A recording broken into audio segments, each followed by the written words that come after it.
ఒకటి చాలా చాలా టాబు ఉన్న topic, but right now it is actually అంత ప్రాబ్లం అనేది క్రియేట్ అవ్వట్లేదు ఎక్స్ప్లెయిన్ చేసుకోవడానికి. But people still hesitate piles గురించి కానీ కాన్స్టిపేషన్ గురించి కానీ మాట్లాడడానికి, అండ్ దాని గురించి కొంచెం ఇంకా ఫీల్ అవుతూ ఉంటారు ఏంటని చెప్పి. So let's try and decode, అంటే ఎందుకు పైల్స్, ఏంటి కాన్స్టిపేషన్ అని చెప్పేసి.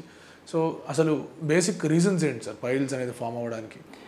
పైల్స్ అంటే మీరు అర్థం చేసుకోవాలి ఫస్ట్ ఏమంటే ఇప్పుడు మనకు ఎనల్ కెనాల్ రీజన్లో రిచ్ బ్లడ్ సప్లై ఉంటుంది. ఎప్పుడైతే మనము ఎక్కువ స్ట్రెయిన్ అవుతామో ఆ డైలేటెడ్ బ్లడ్ వెజల్స్ ఆ ఏరియాలో వాటిని మనం హిమరాయిడ్స్ అని అంటాం.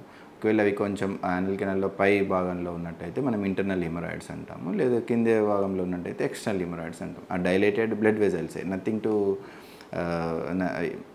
డైలేటెడ్ బ్లడ్ వెజల్స్ని మనం హిమరాయిడ్స్ అని అంటాం.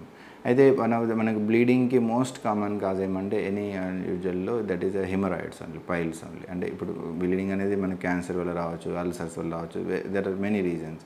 కానీ మోస్ట్ కామన్ కారణం వచ్చేసి ఇది హిమరాయిడ్స్, పర్టికులర్లీ యంగ్ ఇండివిజువల్స్లో. అది ఎట్లా ఫామ్ అవుతుంది? ఎప్పుడైతే ఇవి మోస్ట్ ఆఫ్ ద టైం ఈ పైల్స్ ఫామ్ అవడానికి రీజన్ ఏమంటే ఎక్కువ స్ట్రెయిన్ కావడం వల్ల, అంటే కాన్స్టిపేషన్ వల్ల మనం ఎక్కువ స్ట్రెయిన్ అవ్వడం, అప్పుడు ఆ బ్లడ్ వెజల్స్లో ప్రెషర్స్ అట్లా పెరిగి అవి బల్జ్ అవ్వడం జరుగుతుంది. That is the most common reason. దానివల్ల విత్ ఏజ్ మనకు బ్లడ్ వెజల్ అదే సరౌండింగ్ సపోర్టింగ్ టిష్యూ లూజ్ అవ్వడము, ఫ్యాట్ తగ్గడము, అండ్ ఆ వెజల్ వాల్ వీక్ అవ్వడం, దానివల్ల కూడా ప్రెసిపిటేట్ అవుతుంది with ageing. But in young ఏజ్లో పర్టికులర్లీ ఎక్సెసివ్ స్ట్రెయిన్ వల్ల అండ్ కాన్స్టిపేషన్ వల్ల precipitating factor, one of the major precipitating event. దానివల్ల ఆఫ్ కోర్స్ ఎందుకంటే ఆ రీజన్లో ఉంది కాబట్టి when we sit or when we stand మనకి కొంచెం డిస్కంఫర్ట్ అనేది. అండ్ అది ఎట్లా సార్ దాన్ని ట్రీట్మెంట్ కానివ్వండి, దాన్ని పైల్స్ అనేవి ఇప్పుడు ఎక్స్టర్నల్ హిమరాయిడ్స్ ఉన్నాయనుకోండి, ఎర్లీ స్టేజ్లో ఒక్కోసారి థ్రాంబోజ్ అక్యూట్గా థ్రాంబోజ్ అయ్యి బాగా సివియర్గా పెయిన్ వస్తుంది. ఎక్స్టర్నల్ హిమరాయిడ్స్ జనరల్గా పెయిన్ఫుల్ ఉంటాయి. అక్యూట్ ఫేజ్లో థ్రాంబోజ్ అయితే ఒకవేళ వాటికి సివియర్గా పెయిన్ వస్తుంది.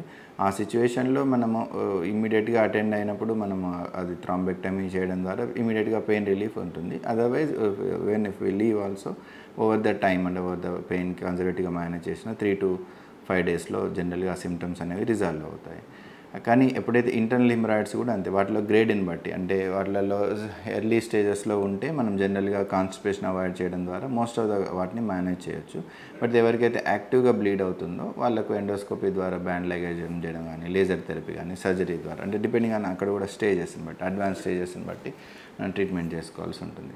బట్ క్రక్స్ ఏమంటే అన్నిట్లలో మనము కాన్స్టిపేషన్ని అవాయిడ్ చేయాలి, హెల్దీ లైఫ్ స్టైల్ మెయింటైన్ చేయాలి, ఎక్కువ ఫైబర్ ఫుడ్ తీసుకోవడం, రెగ్యులర్ ఎక్సర్సైజ్ చేయడము, అడిక్వేట్ వాటర్ ఇంటేక్ చేయడము, ఇవన్నీ కామన్గా మనం చేయాల్సింది. ఇంకోటి ఒక్కోసారి వీళ్ళల్లో కాన్స్టిపేషన్ అన్నాం కదా, వాళ్ళలో కొన్ని హార్మోనల్ అబ్నార్మల్, పర్టికులర్గా హైపోథైరాయిడిజం వల్ల కాన్స్టిపేషన్ అనేది one of the common manifestation.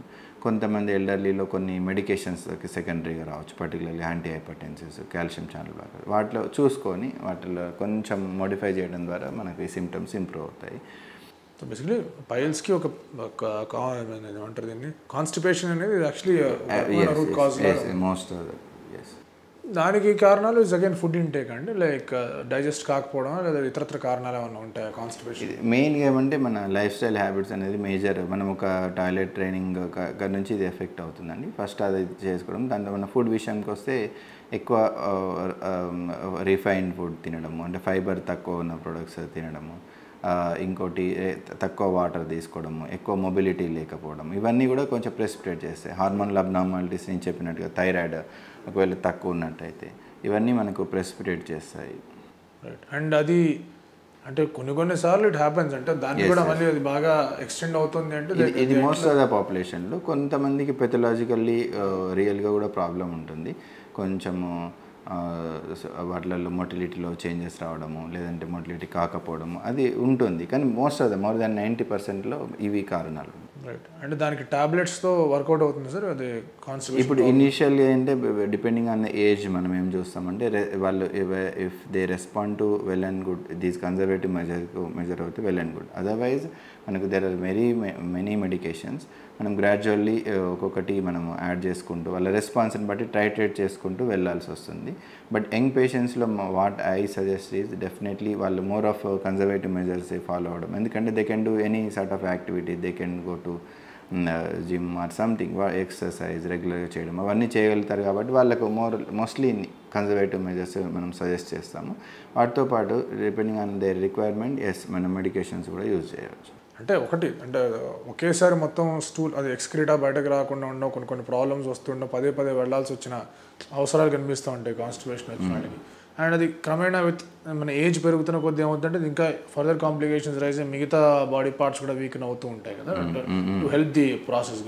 So ఒక ఎల్డర్లీ పర్సన్కి ఇలాంటి కాన్స్టిపేషన్ సమస్య వచ్చింది అంటే కనుక వాట్ డూ రికమెండ్ సార్? ఇంకేమన్నా చూడండి, ఎల్డర్లీలో న్యూ ఆన్సెట్ కాన్స్టిపేషన్ ఏమన్నా ఉంది అంటే ఫస్ట్ వాళ్ళకు మనం ప్రాపర్గా అండర్లయింగ్ నాట్ ఓన్లీ ఎల్డర్లీ, ఎవరికైతే క్రానిక్ కాన్స్టిపేషన్ ఏమవుతుంది అండర్లయింగ్ మెకానిక్ అంటే అనటమికల్ అబ్నార్మాలిటీస్ ఏం లేవు, లేదంటే గ్రోత్ అట్లా ఏం లేవు అనేది చూసుకోవాలి. అంటే మనం కొలనోస్కోపీ చేయడం ద్వారా మనకి ఏమి మెకానికల్ అబ్స్ట్రక్షన్ ఏం లేదని చూసుకున్న తర్వాత దెన్ వీ ట్రీట్ దెమ్. వాళ్ళ మొటిలిటీ ఎలా ఉందనే చూస్తాము. తర్వాత దాన్ని బట్టి మనం ట్రీట్మెంట్ అనేది చేసుకోవాలి. అండ్ దీనికి ఇంకా అడ్వాన్స్ ట్రీట్మెంట్స్ ఏమైనా ఉంటాయి సార్ టు హెల్ప్ అంటే కాన్స్టిపేషన్ అంటే అండర్లయింగ్ ఫ్యాక్టర్స్ని మనం ట్రీట్ చేయడం వల్ల మోస్ట్లీ దే రెస్పాండ్. ఓకే, ఆ ఫ్యాక్టర్స్ని అడ్రస్ చేసుకుంటూ treatment. Like and subscribe Eagle Health and Beauty.